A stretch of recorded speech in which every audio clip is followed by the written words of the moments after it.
ఏదైనా కోరిక మనం గట్టిగా అనుకుంటే అది తీరిపోతుందని అంటూ ఉంటారు కదా పెద్దవాళ్ళు. నేనెప్పుడు కూడా నమ్మలేదనమాట. కానీ ఈసారి అయితే నమ్మాల్సి వచ్చింది. మీతో షేర్ చేసుకున్నాను కదా నాకు శ్రీశైలం వెళ్ళాలని కోరిక అని చెప్పి. అదైతే గట్టిగానే కోరుకున్నాను నేను. ఇవాళైతే నేను శ్రీశైలం వెళ్తున్నాను. అది కూడా నడక దారిలో అనమాట. ఎప్పుడు కూడా నేను ఇలా అయితే వెళ్ళలేదు. ఫస్ట్ టైం అయితే వెళ్తున్నాను. ఎలా ఉంటుంది, నా ఎక్స్పీరియన్స్ ఏంటి, పులి కూడా వచ్చిందని చాలామంది చెప్పారనమాట. అది కూడా మీతో షేర్ చేస్తాను. నడకదారిలో ఏమైతే చూసామో, ఏమైతే ఉన్నాయో అన్నీ కూడా మీతో షేర్ చేస్తాను. అండ్ నా ఎక్స్పీరియన్స్ కూడా మీతో షేర్ చేస్తాను. ఎక్కడ స్కిప్ చేయకుండా వీడియో మొత్తం చూసేయండి. నేనేంటంటే ఎక్కడికైనా వెళ్తున్నా కూడా, ఏదైనా పూజ చేస్తున్నా కూడా ఎందుకు అనే క్వశ్చన్ మార్క్ అయితే నాలో ఎప్పుడూ ఉంటుంది. అందుకని చెప్పేసి నేను కొంతలో కొంతైనా కూడా తెలుసుకోవడానికి ట్రై చేస్తాను. ఇప్పుడు శ్రీశైలంలో పాగాలంకరణ చేస్తారు కదా, నేను వెళ్ళిన దగ్గర నుంచి నాకైతే నెట్ అస్సలు లేదండి. ఎందుకు చేస్తారు పాగాలంకరణ, ఎవరిని చూడు ఎందుకు చేస్తారు, ఎందుకు ఎప్పటి నుంచి వచ్చింది ఇది పాగా ఏంటి అని చెప్పేసి చాలామందిని అడిగాను అనమాట. నాకు ఆ క్యూరియాసిటీ ఎక్కువగా ఉంటుంది. ఎందుకు తెలుసుకొని చేద్దాము, తెలుసుకొని చెప్దాము అని చెప్పేసి. అయితే నేను మార్నింగ్ 4:30కి అంతా లేచాననమాట. పూజ ఇంట్లో కంప్లీట్ చేసేసుకొని ఆ తర్వాత 6:30కి అంతా కూడా బస్ దగ్గరికి వచ్చేసాను. మాకేంటంటే మార్నింగే హాఫ్ అన్ అవర్కి ఒక బస్సు ఉంటుందండి. నేను వచ్చే ముందరనే వెళ్ళిందనమాట. అంటే నన్ను దాటుకొనే వెళ్ళింది. ఫుల్ జనం నిన్నారు ఆ రోజు. ఇంకా అందుకని చెప్పేసి అది ఆపకుండా వెళ్ళారు. తర్వాత ఇంకా మళ్ళీ ఒకటి వస్తే దాన్ని ఎక్కి వెళ్ళామన్నమాట. తర్వాత ఆత్మకూరు పోయిన తర్వాత మా వాళ్ళందరూ కూడా వచ్చేసారు. ఇక్కడ నుంచి మేము వెంకటాపురం అయితే వెళ్ళామన్నమాట. వెళ్ళిన తర్వాత ఇలా అక్కడ టిఫిన్ చేసేసి ఆ తర్వాత ఇలా అయితే నడుచుకుంటూ కొండదారిని అయితే వెళ్తాము. ఫస్ట్ ఏంటంటే చేలు ఉంటాయి, తర్వాత ఆఫ్టర్ కొండదారి అయితే వస్తుంది అనమాట. ఇలా నడుచుకుంటూ వెళ్తుంటే ఇదేం అనిపించదండి. మనకేంటంటే ఇప్పుడు చాలా ఫెసిలిటీస్ అయితే ఉన్నాయి. మధ్య మధ్యలో మజ్జిగ, పండ్లు, భోజనాలు, టిఫిన్స్ ఏవి కూడా మనం ఇంటి దగ్గర నుండి మోసుకెళ్ళాల్సిన పనే లేదు. ఇంకా ఇక్కడ ఏంటంటే చెకింగ్ అనమాట. మేము కొంత దూరం నడిచిన తర్వాత ఇక్కడ చెకింగ్ అయితే చేస్తున్నారు. ఏంటంటే మనం చాలా ప్లాస్టిక్ అయితే క్యారీ చేస్తూ ఉంటాం కదా, ఫుడ్ పెట్టుకొని అక్కడే తినేసి అక్కడే పడేసి అలా చేస్తూ ఉంటాము. ఇంకా మన వల్ల జంతువులు ఏమీ హాని కలగకూడదు అని చెప్పేసి వాళ్ళు ముందుగానే ఇలా చెకింగ్ అయితే చేస్తున్నారు. ఏదైనా ప్లాస్టిక్ ఉన్నా కూడా అక్కడే పడేస్తున్నారనమాట.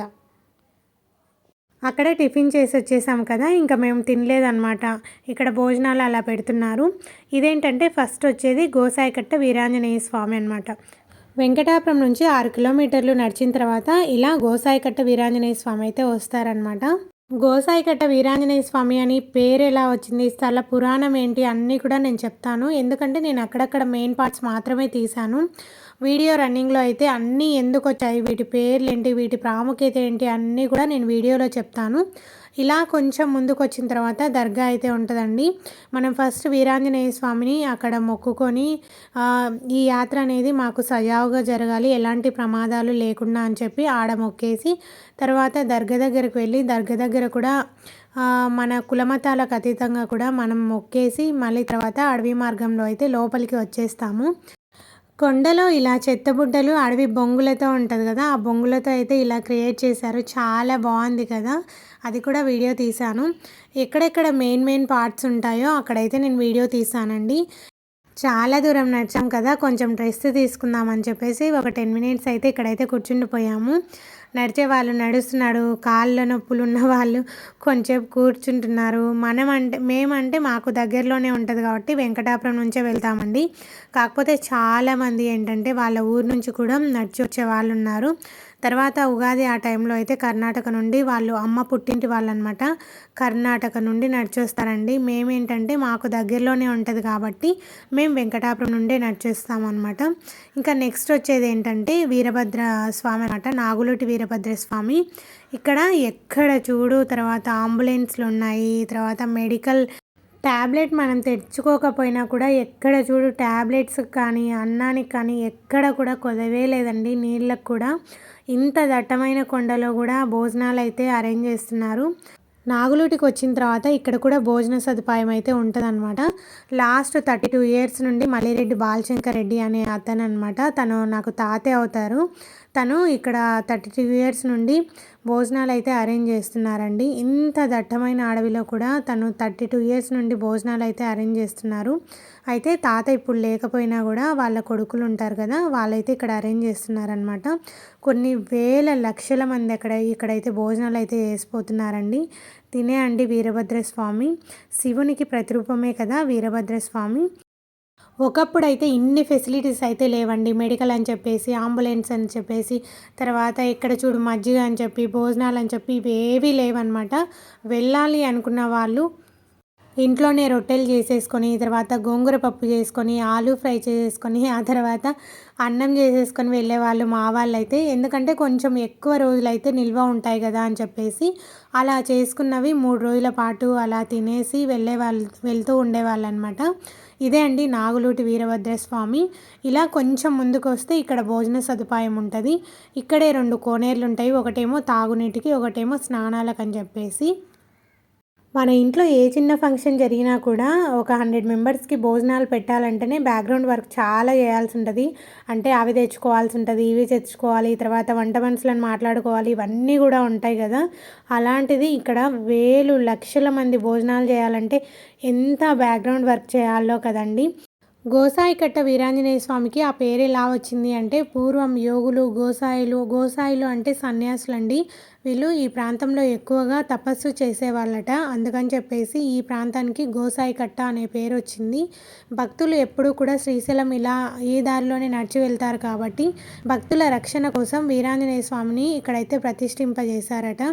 అడవిలో మార్గంలో ఎన్నో ప్రమాదాలు జరుగుతాయి కదండి. జంతువులు ఇవన్నీ కూడా ఉంటాయి కదా. మనం భయం లేకుండా ఈ యాత్ర సజావుగా సాగాలి అని చెప్పేసి ఇక్కడైతే వీరాంజనేయ స్వామిని మొక్కి ఆ తర్వాత అయితే వెళ్తామన్నమాట. ఈ ఆంజనేయ స్వామిని యాత్ర రక్షక దేవుడిగా కూడా భావిస్తారనమాట కాలినడకన వెళ్ళే వాళ్ళు. తర్వాత నాగులూటి వీరభద్రస్వామి కదా. ఈ నాగులూటికి ఈ పేరు ఎలా వచ్చింది అంటే, పూర్వం నాగులు ఎక్కువగా ఉండేవటండి. అందుకని చెప్పేసి నాగులు అంటే పాములు అనమాట, ఎక్కువగా ఈ ప్రాంతంలో ఉండేవట. అందుకని చెప్పేసి ఈ ఏరియాకైతే నాగులూటి అని పేరు వచ్చిందంట. భక్తులను రక్షించేందుకు ఇక్కడ వీరభద్రస్వామి వెలిసినట్టు కూడా విశ్వాసం అనమాట. వీరభద్రుడు శివుని యొక్క ఉగ్ర రూపమే కదండి. ధైర్యం, రక్షణ, శక్తికి ఈయన ప్రతీక అనమాట. మనం నడిచేటప్పుడు ధైర్యం కావాలి, మనకి ఏవైనా జంతువులు ఉంటాయి కదా, వాటి నుంచి రక్షణ కూడా కావాలి, మనం నడిచేందుకు శక్తి కూడా కావాలి కదా. వీటన్నిటి రూపమే ఈయన అనమాట. నడక యాత్రలో ఇక్కడ కొందరు భక్తులు ఏంటంటే నాగదోష నివారణ కోసం కూడా ప్రార్థన చేస్తూ ఉంటారు. ఎందుకంటే ఒకప్పుడు ఇక్కడ నాగులు ఎక్కువగా సంచరించేటివి కాబట్టి ఇక్కడ ఆ పేరు వచ్చింది కదా. ఇక్కడ భోజనాలు అయితే అరేంజ్ చేస్తున్నారనమాట. ఇక్కడ భోజనం చేసేసి మళ్ళీ కాస్త దూరం మెట్ల మార్గం ఉంటుందన్నమాట. మంచిగా ఫుల్గా తిని వెళ్ళాలి అంటే చాలా కష్టమైపోతుంది. ఎందుకంటే ఇక్కడ నుంచి మెట్లు ఉంటాయి, చాలా దూరం వరకే ఉంటాయి. అందుకని చెప్పేసి నేను కొంచెం తక్కువగానే తిని వెళ్ళాను. ఏంటంటే ఇక్కడ మెట్లు కూడా అప్వర్డ్ ఉంటాయన్నమాట, చాలా కష్టం అయిపోతుంది. మనం ఇక్కడే విశ్రాంతి తీసుకొని మళ్ళీ వెళ్ళాలి, కొంచెంసేపు విశ్రాంతి తీసుకోవచ్చులే అనుకుంటే బాగా తినేసి అయితే కొంచెంసేపు విశ్రాంతి తీసుకొని వెళ్ళండి. అలా కాదు మేము వెంటనే వెళ్ళాలి అంటే కాస్త తక్కువగా తిని వెళ్ళడమే మేలన్నమాట. మనం ఎంత ఎక్కువగా తింటే అంత కష్టం అయిపోతుంది. ఇక్కడ ఏంటంటే పాయసము, తర్వాత సాంబార్ అన్నం అయితే పెడతారు. చాలా బాగుంటుందండి టేస్ట్ అయితే. ఇక్కడ తినేసి మళ్ళీ నెక్స్ట్ అయితే మేము తిన్న వెంటనే వెళ్ళామన్నమాట. ఆల్రెడీ మేము కొంచెం లేట్గానే వచ్చాం కదా మార్నింగ్, మళ్ళీ ఎక్కువ ఎండ వచ్చేస్తుంది అని చెప్పేసి ఫాస్ట్గా తినేసి మేమైతే బయలుదేరిపోయాము. నేను చాలాసార్లు మీతో షేర్ చేశాను కదా, మాది ఆత్మకూరు సైడ్ కొత్తపల్లి అని చెప్పేసి. అయితే అక్కడి నుంచి మాకు కొండ దగ్గర అని చెప్పి చాలాసార్లు చెప్పాను కదా, ఆ కొండ నుంచి కూడా మేము వెళ్ళొచ్చు. అయితే ఏంటంటే ఈ మధ్య మేము ఎవ్వరము వెళ్ళక ఆ కొండ మార్గం అనేది క్లోజ్ అయిపోయిందనమాట. అందుకని చెప్పేసి మళ్ళీ వెంకటాపురం వచ్చి ఇక్కడ నుంచి అయితే వెళ్తూ ఉన్నాము. మా సైడు వెళ్తే 30 కిలోమీటర్సే అండి, ఇక్కడ సైడ్ వస్తే 40-45 కిలోమీటర్స్ అలా వస్తుంది అనమాట.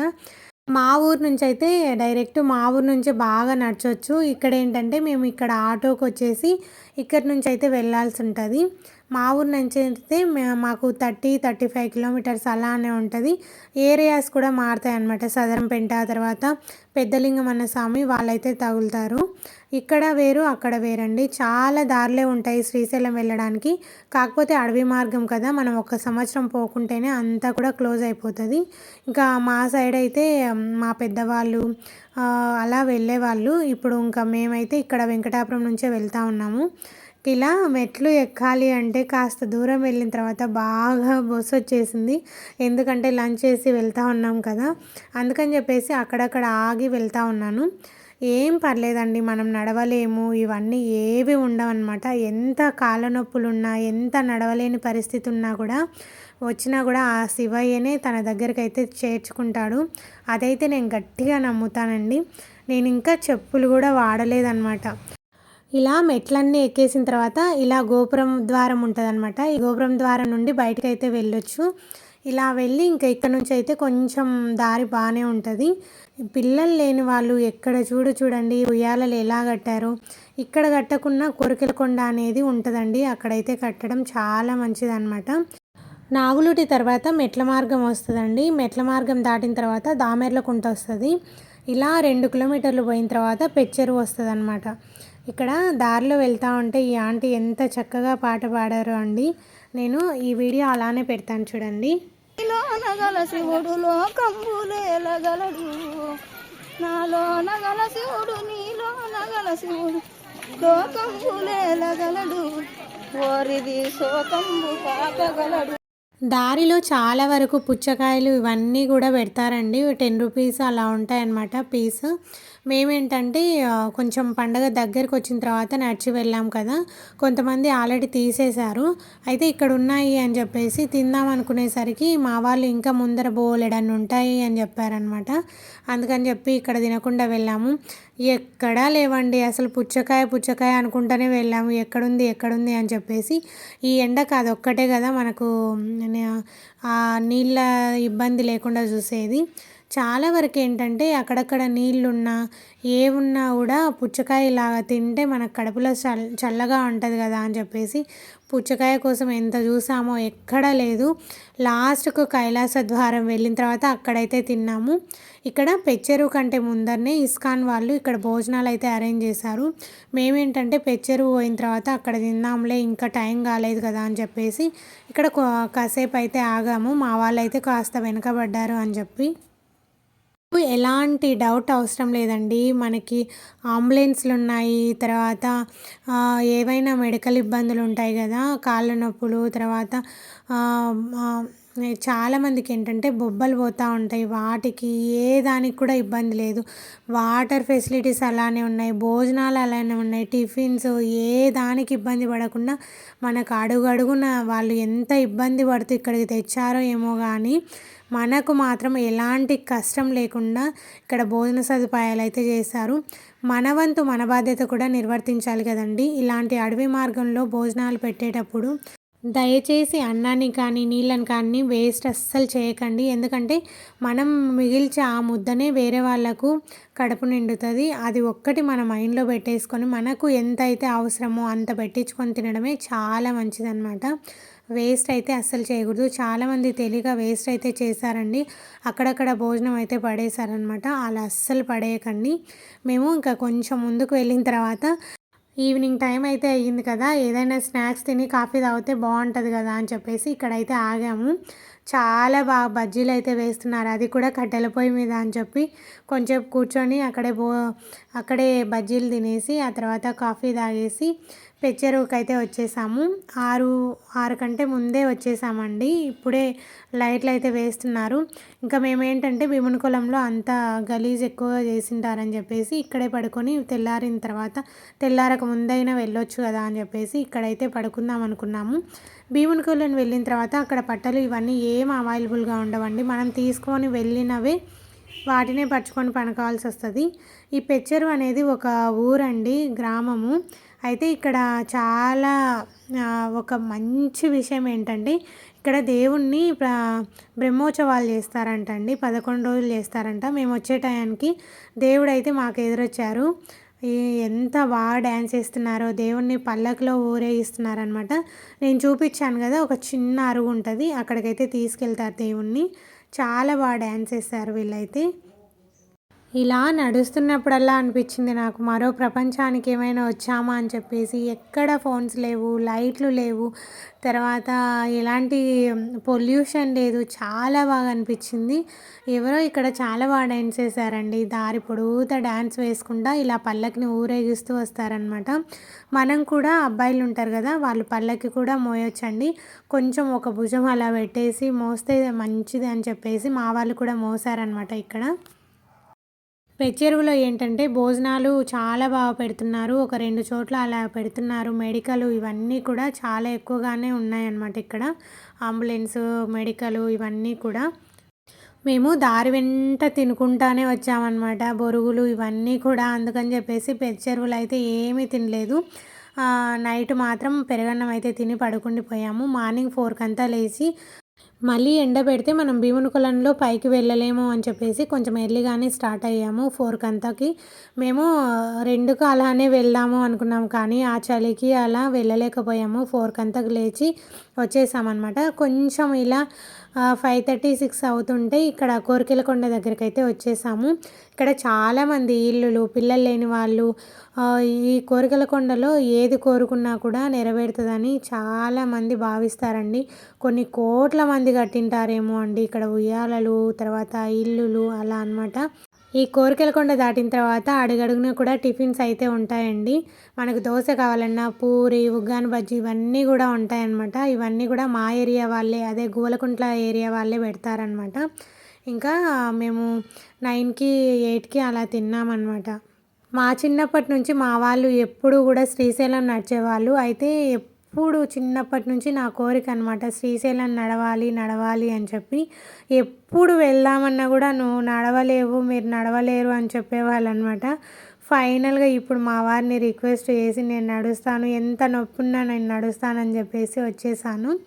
దాదాపు 15 డేస్ నుంచి నేను ఫీవర్తో బాధపడుతున్నాను కదా, అయినా కూడా నాకు వెళ్ళాలని చాలా కోరికగా ఉంది అని చెప్పి వచ్చేసాను అనమాట. ముందు రోజే ఒక బాటిల్ కూడా పెట్టించుకున్నాను.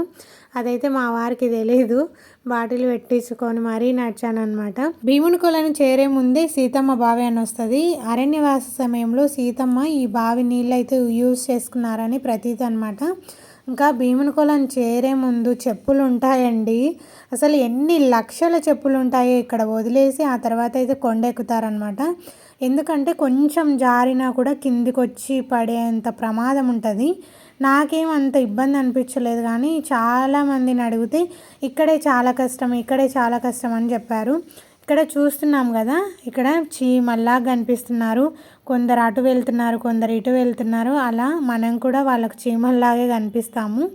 ఇలా కిందికి దిగేసి ఆ తర్వాత వాళ్ళు వెళ్తున్నారు కదా, అంత పైకైతే వెళ్ళాల్సి ఉంటుందండి. భీమునికొలను అనే పేరు ఎలా వచ్చిందంటే, మహాభారత కాలంలో భీముడు అరణ్యవాస సమయంలో ఇక్కడ తన గదతో నేలను కొట్టి నీరును ఉద్భవింపజేశాడని స్థానికులు అయితే విశ్వసిస్తారు. మనం భీమునికొలను నుంచి పైకి వచ్చి చాలా దూరం వచ్చిన తర్వాత ఇక్కడ కైలాస ద్వారం అనేది వస్తుంది. ఇది శివుని లోకానికి ప్రవేశ ద్వారంగా అయితే భావిస్తారండి. ఇలా వచ్చిన తర్వాత ఇక్కడ ఆంజనేయ స్వామి అండి పడుకొని ఉంటాడనమాట. ఇక్కడ నేనైతే కాయిన్స్ పెట్టేసి మళ్ళీ తర్వాత బయలుదేరాను. ఇంకా ఇక్కడికి వచ్చిన తర్వాత చాలా ఈజీగా శ్రీశైలంకి అయితే వెళ్ళొచ్చు. ఇక్కడ నుంచి కొన్ని కిలోమీటర్స్ దూరం నడిస్తే చాలు, అంటే రోడ్డు మార్గమే ఉంటుంది. హటకేశ్వరం తర్వాత సాక్షి గణపతి ఇలా నడుస్తూ ఉంటే వస్తూ ఉంటారనమాట. ఇంకా మేము హటకేశ్వరం చూసేసుకొని సాక్షి గణపతి దగ్గరికి అయితే వచ్చేసాము. చాలా వరకు 10 కంతటికి కూడా వచ్చేసామండి. చాలా ఈజీగా భీమునికొలను దాటితేనే ఆ మెట్లు ఉంటాయి కదా, అవి దాటితేనే ఇక్కడికైతే రావచ్చు. చాలా ఇబ్బంది కలుగుతుంది అని చెప్పేసి నేను చెప్పులు వేసుకొని వెళ్ళిన దాన్ని చెప్పులు లేకుండా నడిపించాడు ఆ దేవుడు. ఎలానో నేను నెక్స్ట్ పార్ట్లో అయితే చెప్తాను. సాక్షి గణపతికి మేము వచ్చాము అని చెప్పేసుకొని ఇక్కడి నుంచి అయితే శ్రీశైలంలోకి అయితే వెళ్ళాము. ఇంకా మిగతా అదంతా కూడా నేను నెక్స్ట్ పార్ట్లో పెడతానని చెప్పాను కదా. ఇంతవరకు చూసినందుకు కూడా థ్యాంక్ యూ సో మచ్ అండి అందరికీ కూడా.